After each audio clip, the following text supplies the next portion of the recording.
Greetings everyone, I'm Michael and this is Credit Kuri, where we talk about credit, finance, and investments. In today's video, we're going to talk about 6 ways wealthy people plan for retirement.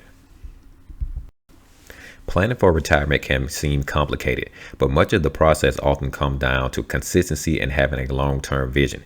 With a little bit of guidance, you can come up with a plan and save to invest your way towards an enjoyable retirement, even if you don't earn a ton of money. In fact, many of the retirement plan steps that wealthy people take can be replicated by people of varying income levels. Some of the top ways that wealthy people plan for retirement that not everyone necessarily follows, but which are often accessible, including the following. Number 1, living below your means. Being wealthy doesn't have to mean spending extravagantly. By definition, spending more than you make, including any asset growth, causes you to lose wealth. So wealthy people tend to be good about living below their means. That doesn't mean they don't spend money, but they also often spend less than they could technically afford. Number 2, investing for growth. Living below your means can help you save money, but wealthy people tend to go a step further by investing for growth. Generally speaking, wealthy people don't just save, they deploy their savings into growth-oriented investments, often utilizing tax advantages to shield the growth from taxes, and always seek to increase the amount of money that they are working, earning, and growing. But that doesn't mean wealthy people are always searching for the next hot stock. In many cases, investing for growth is a matter of consistently allocating to a diversified portfolio that grows over time, not overnight. Number 3, focusing on taxes. As mentioned, investing for growth tends to have a tax component to it. When planning for retirement, wealthy people often try to find ways to minimize their tax bills, such as in terms of how they structure their investment portfolios. If you're earning dividends in a taxable account, for example, that could trigger taxes every year, as opposed to deferring taxes by holding non-dividend paying stocks. Once wealthy people have more than enough income for their income generating investments, it frees them up to invest more tax efficiently in growth-oriented investments that will not increase their taxable income.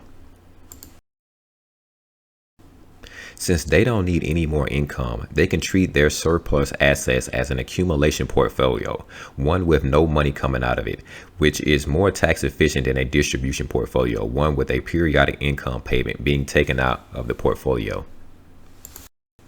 Number 4, staying disciplined. As much as people might like to think there's some special formula that wealthy people use, oftentimes it's more about sticking to the basics.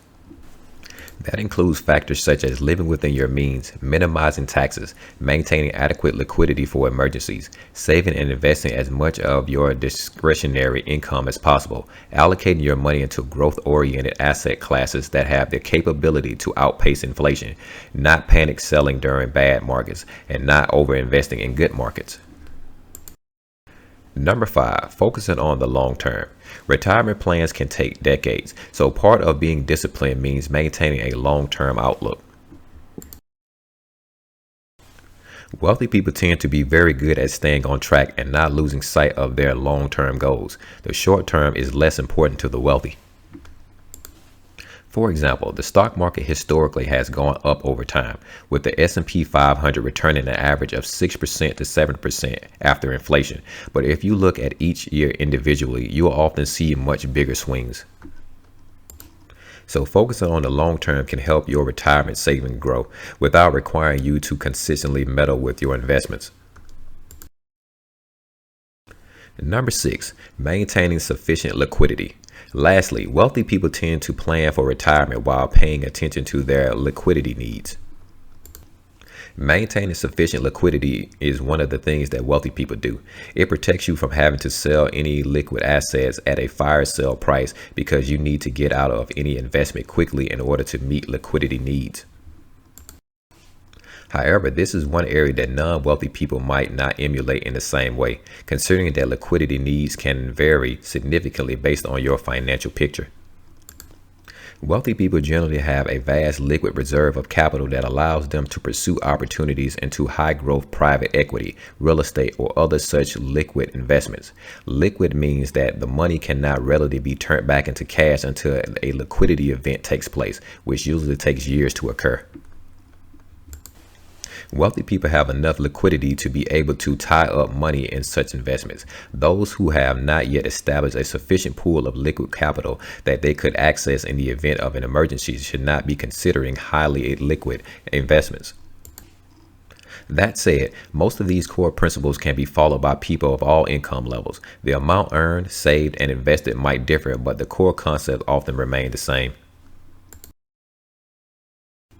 That was our video. Do you have any advice about retirement? If so, please share your thoughts in the comments below.